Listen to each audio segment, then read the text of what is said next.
चलें जी। अब हम स्टार्ट करते हैं one of the most important chapter of our syllabus. और अब हम सारे डिस्कशन करेंगे लीज के मुतालिक।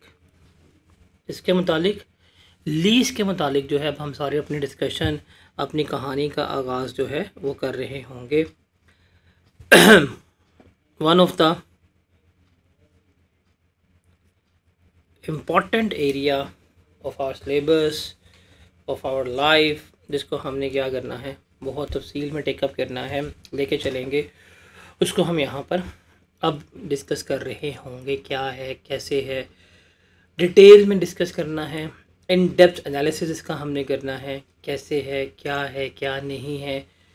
एक बेसिक जो हमारा फाइनेंसिंग का कंपोनेंट होगा, फाइनेंसिंग से हम स्टार्ट करेंगे, उसको डिस्कस करेंगे। फाइनेंसिंग, उसके बाद टाइम वैल्यू ऑफ मनी का कंसेप्ट, डिस्काउंटिंग, इसको डिस्कस करेंगे। फ्यूचर वैल्यूज़, प्रेजेंट वैल्यूज़, ये सारा हमने डिस्कस करना है। उसके बाद हमने किस तरह से लीज्ड एसेट्स का अकाउंटिंग ट्रीटमेंट जो है वो हमने करना होगा, किस तरह से हमने इसका डिस्क्लोजर जो है वो मेड करना होगा। ये सारा कुछ जो है वो हमने क्या करना है, यहाँ पर देखना है, सीखना। तो एक बहुत डिटेल डिस्कशन और हमारे सिलेबस का one of the most important area जो है हम इसको डिस्कस आउट कर रहे होंगे। लॉन्ग क्वेश्चंस भी इसमें से एक्सपेक्टेड जो है वो हमें होते हैं, लेकिन from basics to detail analysis, disclosure, accounting treatment, entries, ये सारा कुछ जो है वो हमने क्या करना है, इसमें अब सीखना है, इसमें हमने लेकर चलना है। तो लीज से पहले हम थोड़ी सी कहानी को देखते हैं, बैकग्राउंड को समझने की बात करते हैं। हमारी कहानी क्या है, क्या नहीं है, किस तरह से चलेगी, उसको देखते हैं। देखिए जी, एक कंपनी है या एक बिज़नेस है, या मैं अपनी बात करता हूँ, मुझे एक कार बाय करनी है,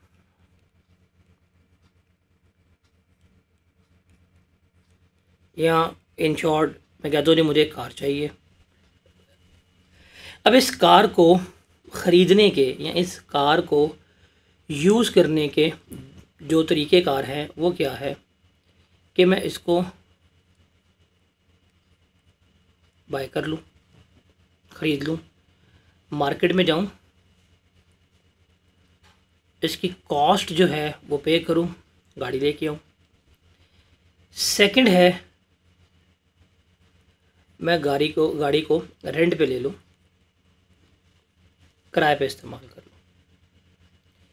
लेकिन जब मैं इस पे आता हूँ किराए पे, तो किराए का मतलब है गाड़ी कभी भी मेरी नहीं हो सकती, मैं गाड़ी का मालिक नहीं हो सकता। मैं गाड़ी को जब तक यूज़ करूँगा, गाड़ी का पे करूँगा, जब गाड़ी का यूज़ करना ख़त्म हो जाएगा, गाड़ी की पेमेंट ख़त्म हो जाएगी। तो एक तो ये कहानी आ रही है। मैं कहता हूँ यार नहीं, किराया नहीं, गाड़ी ना अपनी होनी चाहिए। गाड़ी क्या होनी चाहिए, अपनी होनी चाहिए, खुद लेनी है गाड़ी, अपनी है, मलकियत में। मैं मार्केट में जाता हूँ और मार्केट में जाके मैं एक देखता हूँ जी, मेरे पास है जी, जो मैंने गाड़ी लेनी है, होंडा सिविक लेनी है मैं इसकी मार्केट वैल्यू जो है वो पता करवाता हूँ, वो है जी 55 लाख रुपया।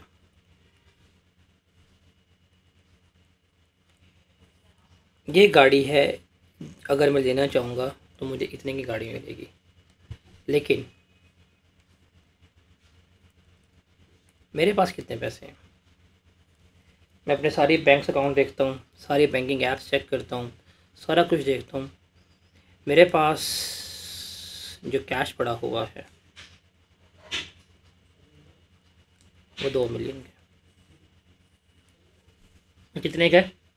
2 मिलियन के है मेरे पास। ये लेनी मैंने ये है, तो क्या कोई बीच में सूरत हाल पैदा हो सकती है? Is it possible? Is it possible?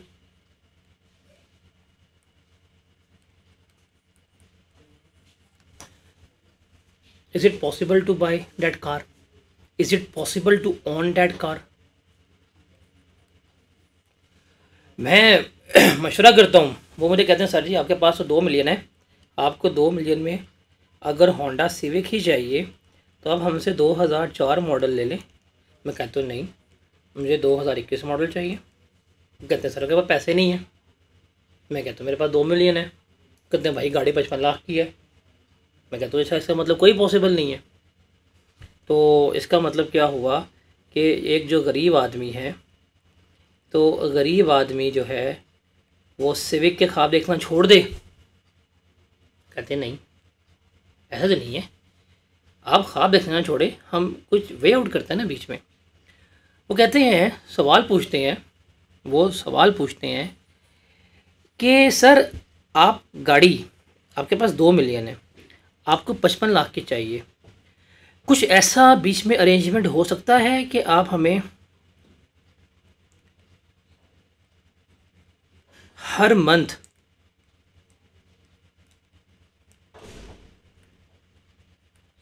कुछ रकम पे कर दें।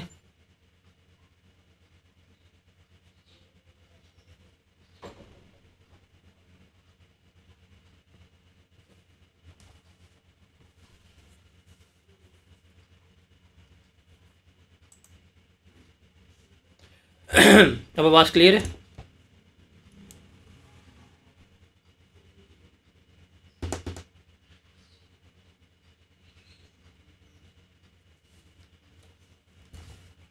अब आवाज़ क्लियर है?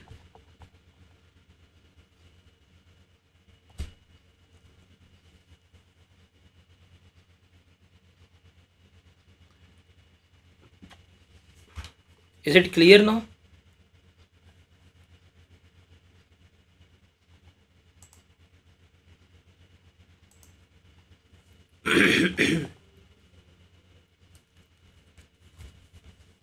मेरे से क्या पूछते हैं कि सर कोई इस तरह है आप हर महीने कुछ रकम पे कर दें। मैं कहता हूँ हाँ यार, मेरे पास 2 मिलियन है, मैं आपको 70,000 रुपया जो है वो हर महीने पे कर सकता हूँ।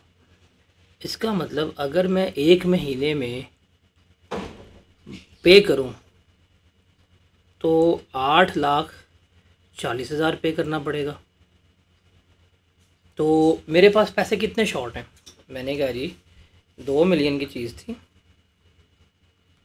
2 मिलियन की चीज़ है, 55 लाख की चीज़ है, मेरे पास हैं जी 2 मिलियन, मेरे पास शॉर्ट जो है वो कितना है? 35 लाख है। अगर ये 35 लाख मैं आपको महाना, अगर मैं आपको इस 35 लाख को मंथली पे कर दूं, फॉर एग्ज़ाम्पल वो कहते हैं जी 70,000 रुपया अगर मैं हर महीना पे करूं तो गालिबन जो है मैं 50 मंथ्स में आपको ये पैसे दे सकता हूं। क्या कर सकता है? 50 मंथ में तकरीबन 4.25 साल में मैं आपके पेमेंट उतार सकता हूं। तो अगर ये वाली ऑप्शन मिले मुझे, अगर मुझे ये वाली ऑप्शन मिले,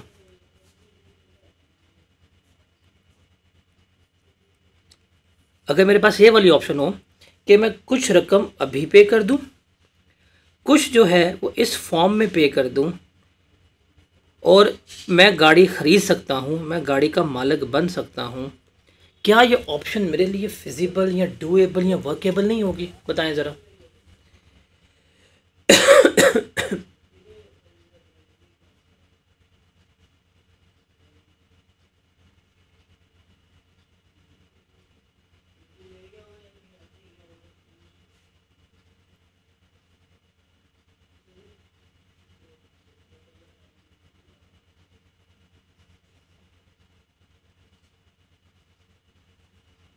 वर्केबल होगी।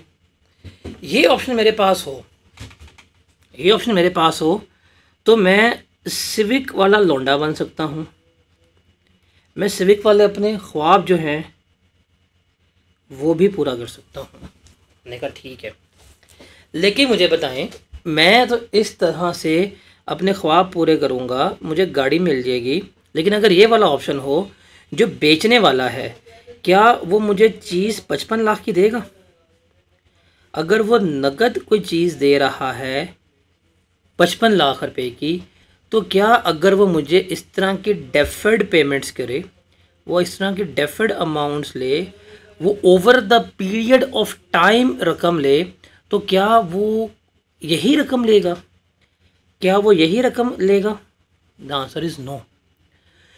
इस केस में जो सेलर होगा, जो बेचने वाला है, उसकी भी कोशिश होगी कि भाई मैं थोड़ा सा एक्स्ट्रा बेचूं। क्यों? इसकी बड़ी क्लियर कट रीज़न है, इसकी बड़ी क्लियर कट रीज़न है, इसकी बहुत क्लियर कट रीज़न है कि आज प्राइस जो है वो कितनी है? 55 लाख रुपया। अगर मैं आज बेचूं तो मुझे आज मिलना है 55 लाख रुपया। मुझे आज कितना मिलना है? 55 लाख मिलना है, जिसमें से अगर मुझे 2 मिलियन आज मिल रहा है और बाकी जो 3.5 मिलियन है ये मुझे मिलना है इन 4 ईयर्स। इसका मतलब आफ्टर 4 ईयर्स मेरे पास मुकम्मल होगा 55 लाख। तो भाई 4 साल के बाद जो 55 लाख होगा और जो आज का 55 लाख है, क्या ये दोनों बराबर हैं? क्या ये दोनों बराबर हो सकते हैं? The answer is no. The answer is no. क्यों भाई? There are multiple factors involve. भाई इन्फ्लेशन जो है वो इसमें इन्वॉल्व होगी, साफ और सीधी बात है। इसमें हमारा एक कंसेप्ट आएगा टाइम वैल्यू ऑफ मनी का, वो इन्वॉल्व होगा कि भाई वक्त के साथ साथ पैसे की कदर में थोड़ी सी कमी आनी है, मेरी परचेजिंग पावर जो है वो कम हो जानी है। तो जाहिर सी बात है जो आज का 55 लाख रुपया है वो 4 साल के 55 लाख का नहीं होगा। माइट भी 4 साल के बाद जो 70 लाख रुपया है वो किसके बराबर होगा? आज के 55 लाख का होगा। ऐसा है कि नहीं? माइट भी 4 साल के बाद जो 70 लाख रुपया है वो किसके बराबर होगा? 55 लाख का होगा। तो यहाँ पे क्या होगा? यहाँ पे फिर जब हम इस ख्वाहिश पे जाएंगे तो हम चाहते हैं कि हम तो किस्तों में पैसे पे करें, हम 55 लाख नहीं दे सकते, हमें तोड़ के दें। कहेगा भाई ठीक है तुम 55 लाख नहीं दे सकते तो लेकिन अब तब तुम मुझे 4 साल के बाद दोगे तो मुझे 70 लाख दोगे। क्यों? क्यों भाई आज का 55 लाख है ना, तो 4 साल के बाद का 55 लाख तो 55 लाख नहीं होगा। अगर 4 साल के बाद 55 लाख रुपया आप वसूल करते हैं, माइट भी उसकी जो रियल मनी है वो बनते ही 3 मिलियन हो। आप उसको अगर डिस्काउंट करें, आप उसके रियल टर्म्स में जाएं, आप उसका इन्फ्लेशन का इम्पैक्ट निकालें तो ये होगी। तो यहाँ पे क्या होगा? यहाँ पे जो बेचने वाला है उसकी भी ख्वाहिश होगी कि भाई जो मुझे फ्यूचर में प्राइस मिलनी है उस क्या उसकी वैल्यू होगी कि जो उसको फ्यूचर वैल्यू मिलनी है after 4 years that must be equal to present value of asset, that must be equal to PV of asset. कि भाई जो आज का 55 लाख रुपया है वो माइट भी फ्यूचर के 70 लाख के बराबर हो। उसकी ये प्रॉपर कैलकुलेशन होगी, इसको सोचेगा फिर ही वो देगा।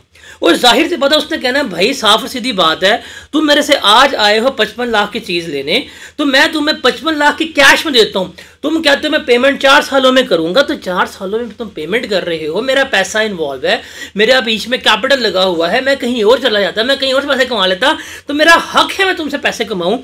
तो वो जो पैसे कमा रहा होगा वो इसमें क्या होगी? आपकी इंटरेस्ट इनकम होगी। ऐसा ही है। और दूसरा बंदा वो क्या कर रहा होगा? जो एक्स्ट्रा अमाउंट पे कर रहा है वो क्या होगी? वो इसका इंटरेस्ट एक्सपेंस होगा। ऐसा है कि नहीं है? बताएं ज़रा।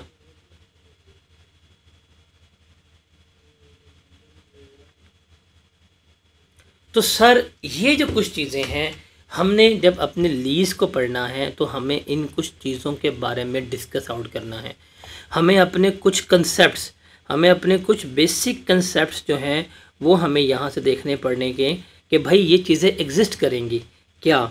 हमें देखना पड़ेगा कि डिस्काउंटिंग क्या होती है, हमें देखना पड़ेगा डिस्काउंटिंग क्या होती है, डिस्काउंटिंग क्या होती है वो देखना पड़ेगा कि जो हमें फ्यूचर वैल्यू मिलेगी क्या मिलेगी, जो हमें फ्यूचर वैल्यू मिलेगी क्या मिलेगी, जो हमें फ्यूचर वैल्यू मिलेगी।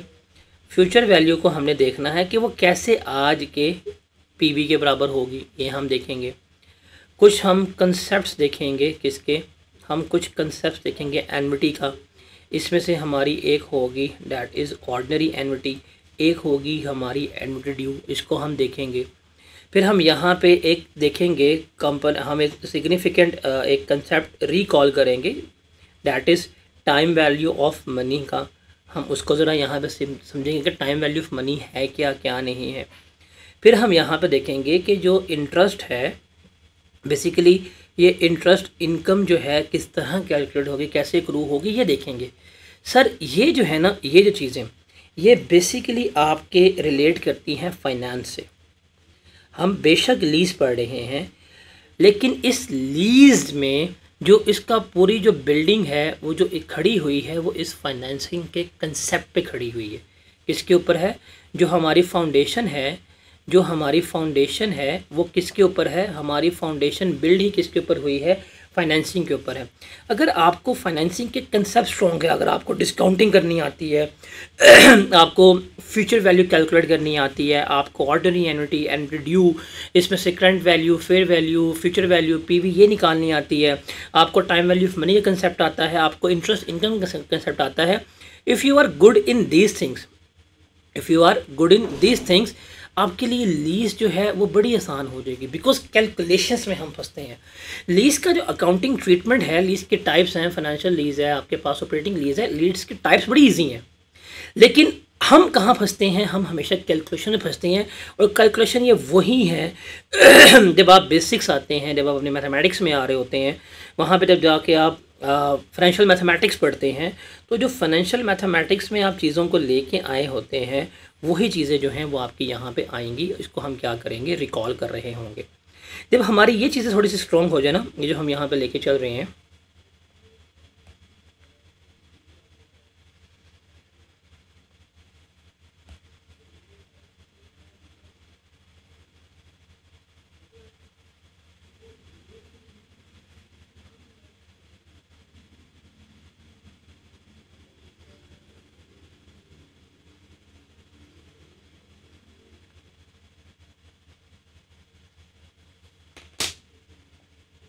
एक सेकेंड स्क्रीन हैंग हो गई है।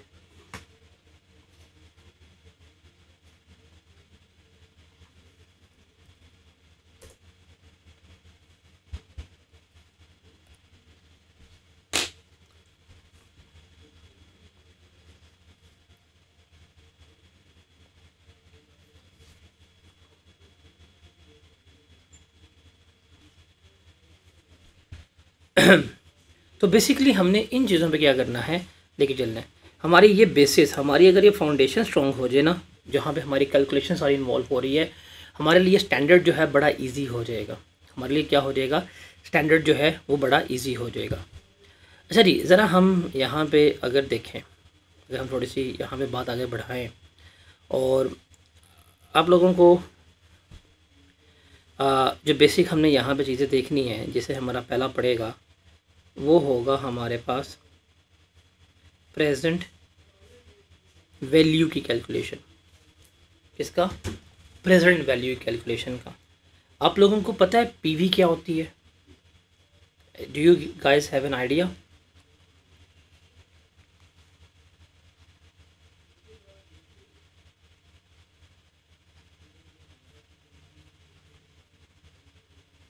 What is PV?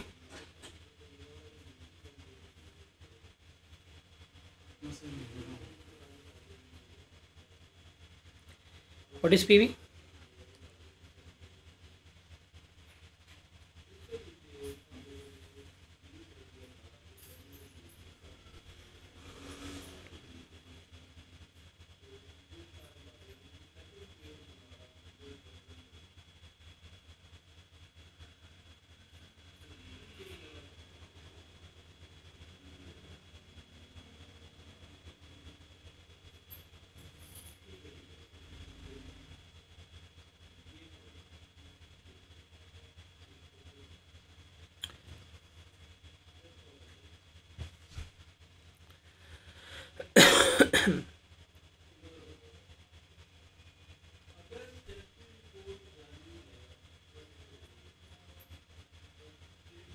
बताएं बताएं बताएं।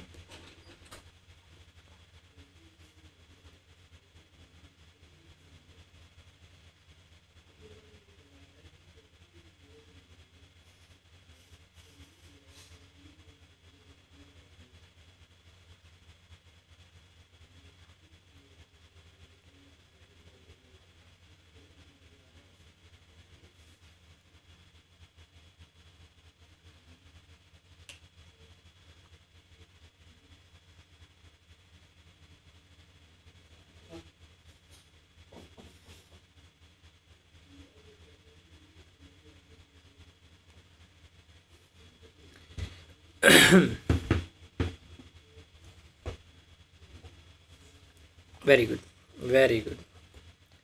तो ज़रा हम पीवी के ऊपर आते हैं।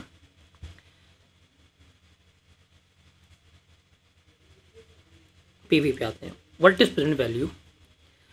कि मुझे फॉर एग्जांपल पे करना है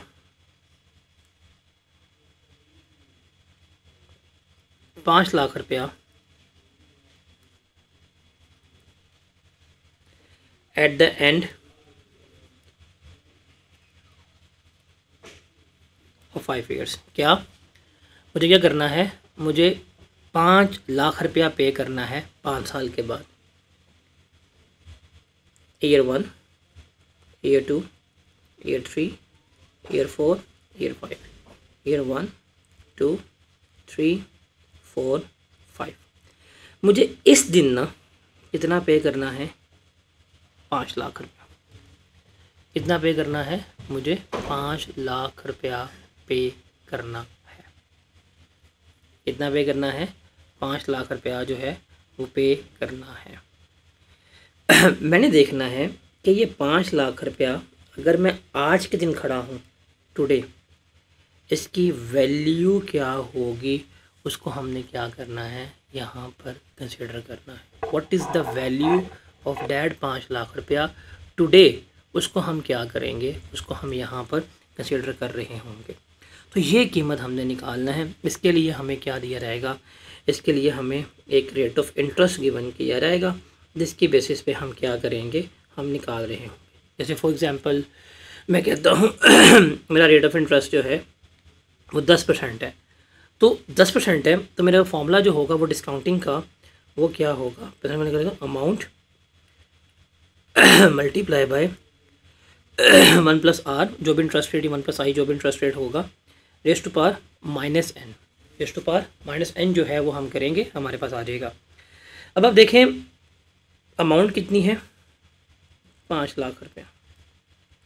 1 प्लस 0.1 रेस टू पावर -5। तो ज़रा सॉल्व करके बताएं क्या आती है PV? What is the PV?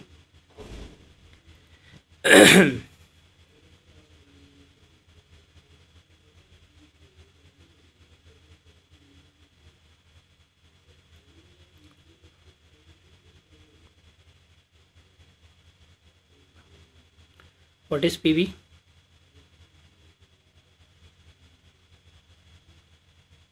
Three 461।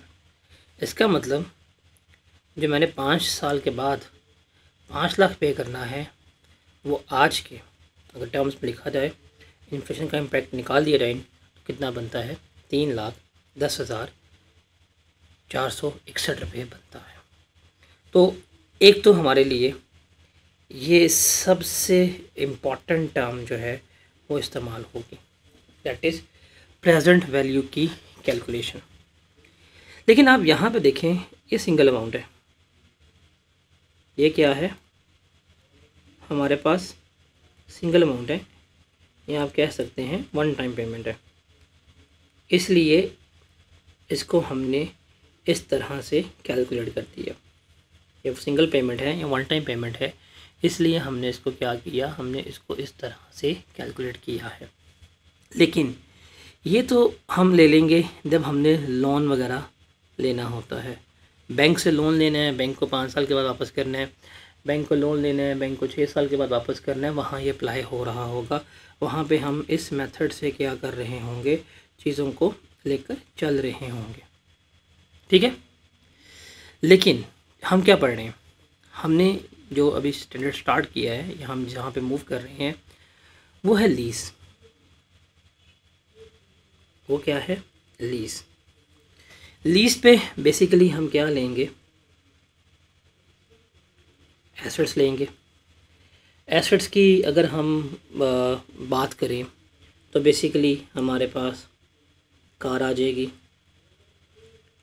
हमारे पास व्हीकल आ जाएगी, हमारे पास बिल्डिंग आ जाएगी, हमारे पास प्लांट आ जाएगा, हमारे पास मशीन आ जाएगी। ये नॉर्मली हम चीज़ें ले रहे हैं।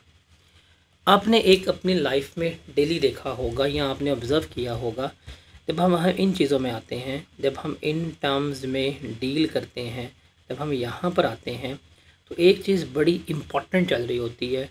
वो क्या है? Regular payments. क्या होती हैं हमारी रेगुलर पेमेंट्स? क्या होती हैं हमारी रेगुलर पेमेंट्स? क्या चल रही होती हैं हमारी रेगुलर पेमेंट्स चल रही होती हैं। वो हमने देखना है, क्या करना है वो हमने यहाँ पर देखना है। अब मैं रेगुलर पेमेंट्स की बात करूँ, जस्ट टेक एन एग्जांपल। ये सवाल था, इसमें हमने 5 लाख रुपया देना था। ये देना था 5 लाख रुपया। मैं इसी सवाल को आता हूँ, लेकिन थोड़ा सा मैं डाटा चेंज करता हूँ। Year 1, year 2, year 3, year 4, year 5। मैं कहता हूँ कि आपने हर साल लाख रुपया देना है। इधर भी लाख रुपया देना है, इधर भी लाख रुपया देना है, इधर भी लाख रुपया देना है आपने, इधर भी आपने लाख रुपया देना है, और इधर भी आपने लाख रुपया देना है। इसमें क्या फ़र्क है? इसमें एक ही पेमेंट थी जो हम 5 साल के बाद 5 लाख की पेमेंट कर रहे थे। लेकिन यहाँ पे क्या है? यहाँ पे रेगुलर पेमेंट्स हैं जो ओवर द पीरियड करनी है। ये क्या है?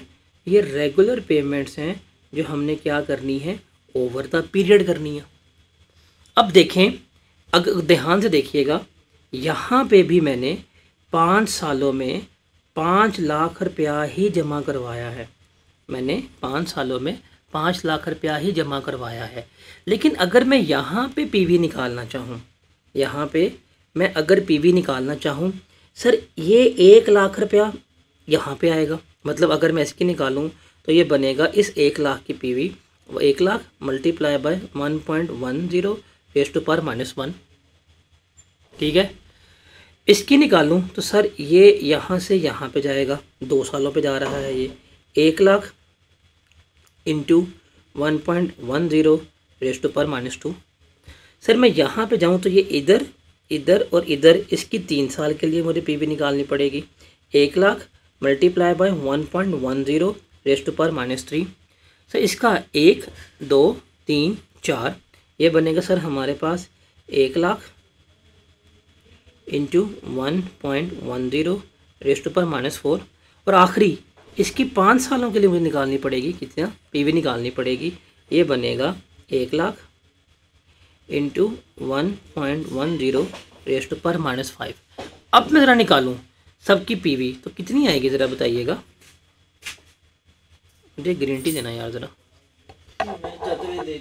ये कितनी आएगी? 90909। दूसरे कितनी आएगी? दूसरे कितनी आएगी?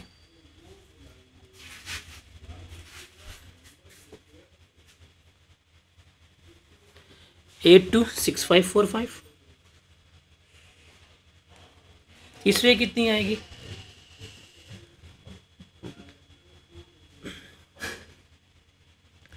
75131।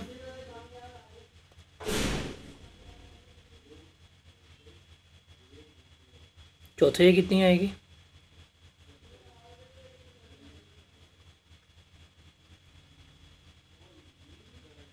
68301। और पाँचवें कितनी आएगी?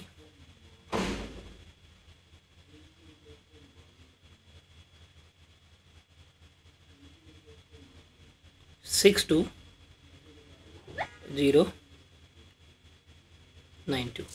कितनी आएगी? 62092। अब ज़रा इन सबको जमा करें। This one, this one, this one, this one, this one, सबका सम कितना आएगा?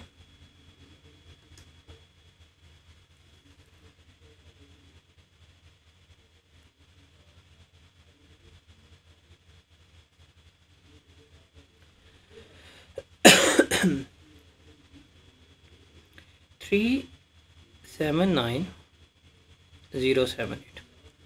अब आप देखें, अब आप ध्यान से देखिएगा, सेम सवाल, सेम डाटा।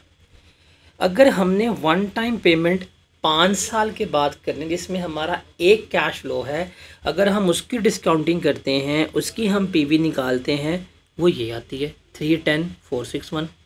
लेकिन अगर हम इसके ऊपर आते हैं, इसके अगर हमने पीवी निकाली है तो डिफरेंट आई है। क्यों? क्यों सर? यहाँ पे एक ही कैश फ्लो था, उसको हमने उठाया, 5 साल पहले लाके हमने उसको डिस्काउंट कर दिया। लेकिन यहाँ पे बेशक टोटल हमारा एक है, लेकिन हमारे पास कैश फ्लोज 5 हैं जिनके डिफरेंट इंटरवल्स हैं। इसका इंटरवल 1 साल है, इसका इंटरवल 2 साल है, इसका इंटरवल 3 है, इसका इंटरवल 4 है, इसका इंटरवल क्या है 5 है। तो मुख्तलिफ इंटरवल्स के ऊपर जो है चूँकि, सो डैट्स वाई हम क्या करेंगे, हम इसको इस तरह से करेंगे। और चूँकि मुख्तलिफ कैश फ्लोज हैं, वेरियस टाइम पीरियड है, वेरियस इंटरवल्स हैं हमारे, तो इसलिए जब हम उनको डिस्काउंट करेंगे तो हमारे कैश फ्लोज की जो पीवी है वो क्या होगी, चेंज आ रही होगी।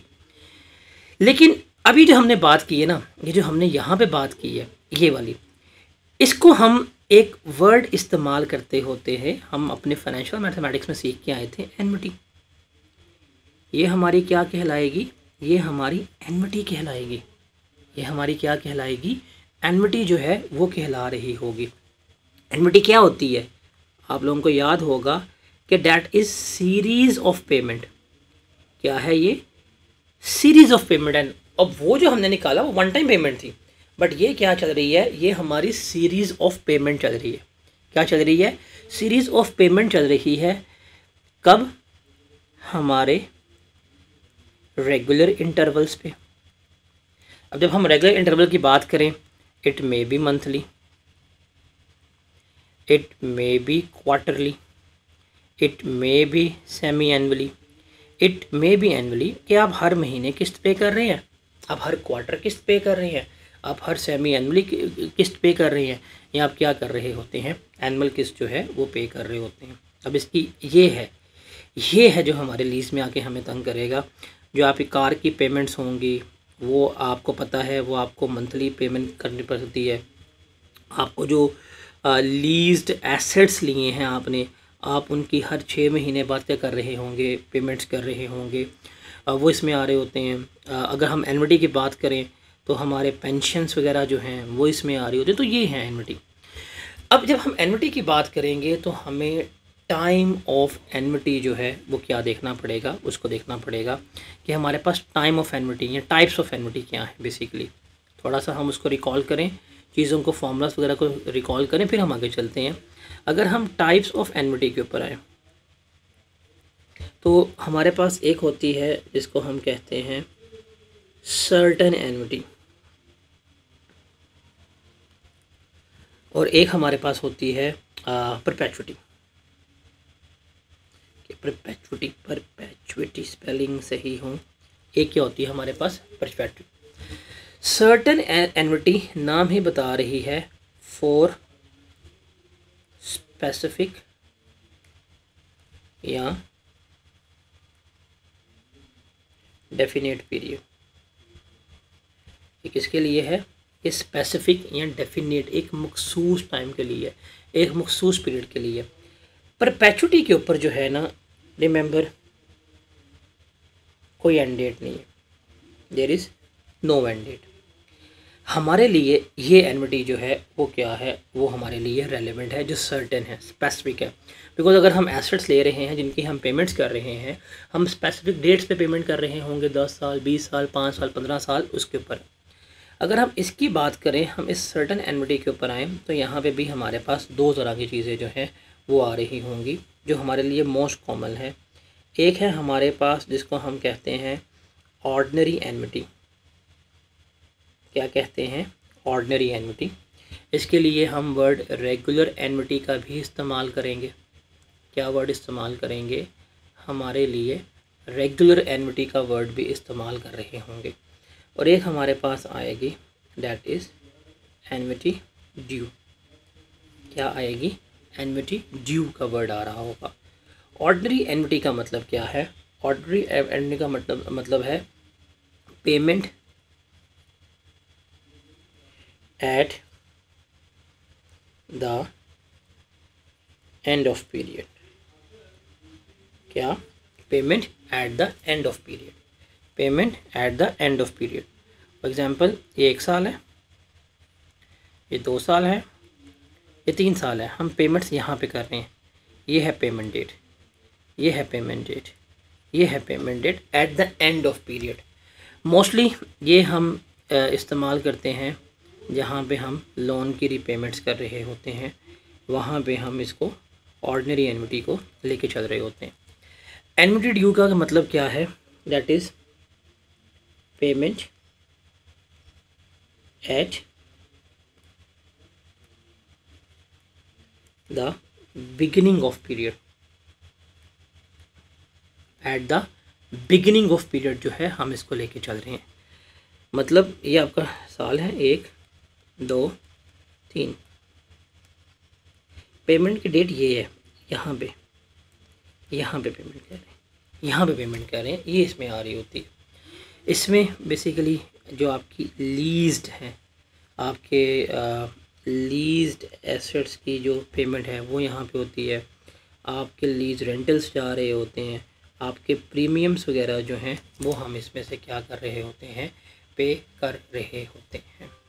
तो हमारे पास ऑर्डिनरी एन्युटी है और हमारे पास एन्युटी ड्यू है। इसका हमें पता होना चाहिए, बिकॉज जब हम सवाल पढ़ेंगे, जब हम सवाल कर रहे होंगे तो भाई सवाल में तो बड़ा सिंपल है। सवाल में हमने सवाल पढ़ के हमने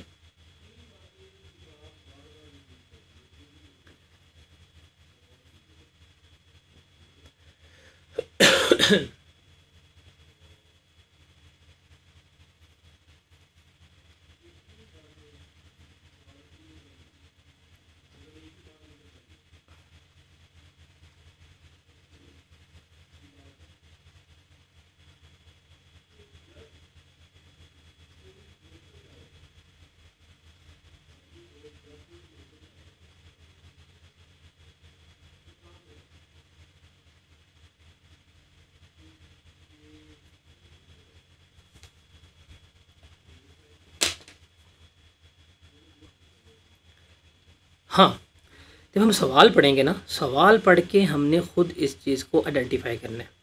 वो हमें सवाल पढ़ेगा तो सवाल के डाटा में हमें गिवन किया जाएगा कि पेमेंट का इंटरवल क्या है, पेमेंट हम eight the end of period कर रहे हैं या पेमेंट्स जो हैं वो हमारी एडवांस में हो रही है।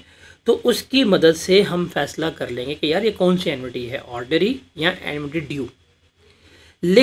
लेकिन क्या हमारे लिए ये रेलेवेंट है ना? हमारे लिए जो रेलेवेंट है वो है इनके फार्मूलाज।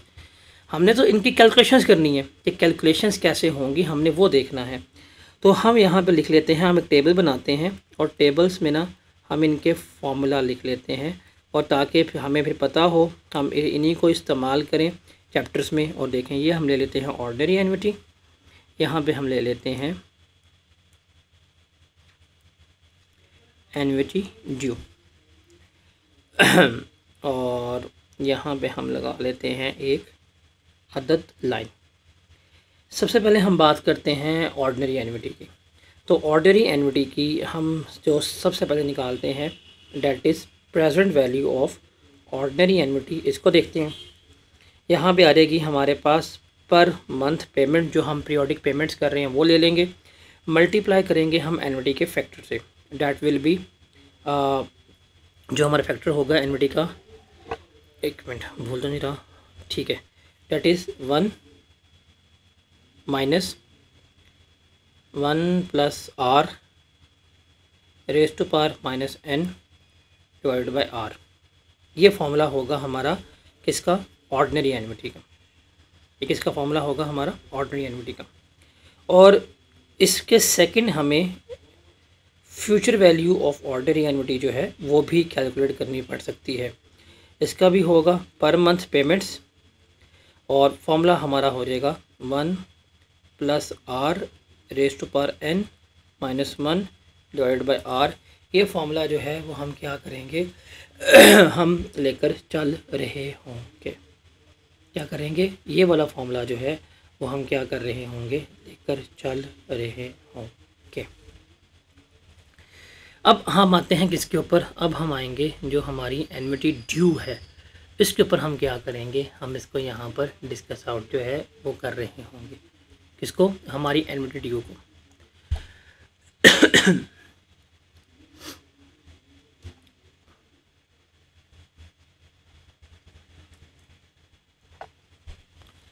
तो एन्युटी ड्यू की अगर हम निकालें यहाँ पर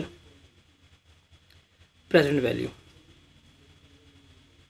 एन्युटी ड्यू की, आप इसको कर सकते हैं बेसिकली जो आपकी पर मंथ पेमेंट होगी प्लस जो आपकी पर मंथ पेमेंट होगी, इसको आप मल्टीप्लाई कर देंगे, that is 1 minus 1 plus r raise to power minus n divided by आपके पास आ जाएगा r। आप इस तरह कर लेंगे, बिकॉज इसमें चूंकि हमारी पेमेंट स्टार्टिंग पे होती है तो हम उसको भी क्या करेंगे, उसको भी हम कैलकुलेट कर रहे होंगे। यहाँ तो इसका फॉर्मूला ये हो सकता है, आप इसको कैलकुलेट कर सकते हैं। इसका एक और फॉर्मूला हम यहाँ पे लिख सकते हैं, और मुझे if I am not wrong that is present value of ordinary annuity. इस पे हम लेंगे पर मंथ जो हम पेमेंट कर रहे हैं वो मल्टीप्लाई करेंगे, इसको हम 1 minus 1 plus r raise to power minus n divided by करेंगे हम इसको r से, और हाँ फैक्टर हमारा आ जाएगा दैट इज़ 1 प्लस r। आप इससे मल्टीप्लाई जो है वो कर रहे होंगे। तो जो होगा ना आपका इनिशियल फैक्टर, जो आप स्टार्टिंग की पेमेंट करेंगे, जो आपकी बिगिनिंग वाली पेमेंट होगी, आप हमेशा उसको इससे मल्टीप्लाई करेंगे तो आपके पास उसकी पीवी आ जाएगी।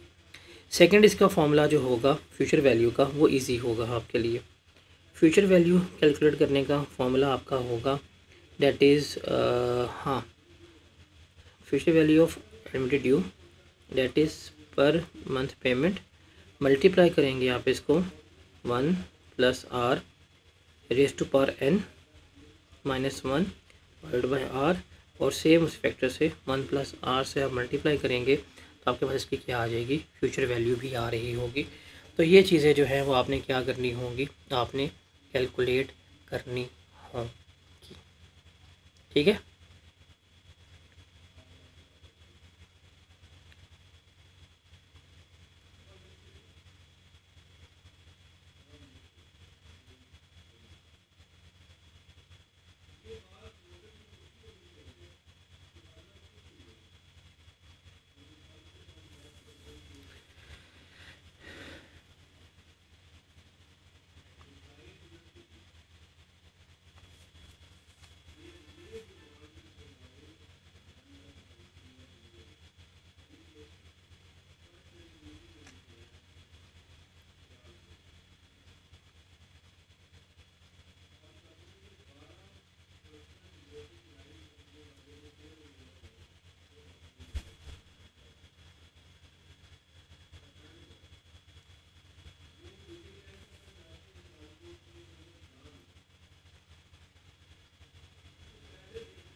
ठीक है जी, तो हम इसको आज यहाँ वाइंड अप करते हैं। थोड़ी सी हमने बेसिक डिस्कशन की है, और अब कल हम इसकी प्रैक्टिस करेंगे नेक्स्ट लेक्चर में। नेक्स्ट लेक्चर में इसकी प्रैक्टिस करने के बाद मैं आपको एक, अभी हम मतलब लीज़ की ABC भी डिस्कस नहीं करेंगे, हम सिर्फ इस टेबल पर रहते हुए मैं आपको इंटरेस्ट की पेमेंट्स कैसे कैलकुलेट करनी है वो सिखा दूंगा। प्रिंसिपल इंटरेस्ट, प्रिंसिपल चेंज कैसे करना है, कैसे हम इंटरेस्ट की कैलकुलेशन करेंगे, तो आपको एक जो है वो टेबल सिखाऊंगा जिसको हम आगे जाके later on fix asset schedule का नाम दे देंगे। तो कल नेक्स्ट लेक्चर में जब हम सारा वो डिस्कस कर लेंगे तो हमारी सारी बेसिक्स डिस्कस हो जाएंगी जो फाइनेंस की हैं। जब हम सारी फाइनेंशियल मैथमेटिक्स कर लेंगे फिर हम उसको उठा के कहाँ लगा देंगे, अपने लगा देंगे स्टैंडर्ड के ऊपर, हमारा लीज़ जो है वो हो जाएगा। तो लीज़ को याद रखने का सबसे आसान तरीक़ेकार पता है क्या है? आप अपने इस फाइनेंशियल मैथमेटिक्स वाले एरिया को स्ट्रॉन्ग करना है कि पीवी कैसे निकालनी है, विचुअल कैसे निकालनी है, टेबल कैसे बनाना है, हम वो देखेंगे। प्रिंसिपल इंटरेस्ट का टेबल सीखने के बाद हम उसको किस में कन्वर्ट करेंगे, फिक्स एसेट लीज स्केड्यूल में कन्वर्ट करेंगे लीज चार्ज निकालने के लिए। तो वहाँ से फिर हमारी ज़िंदगी जो है वो आसान हो जाएगी। ठीक है जी।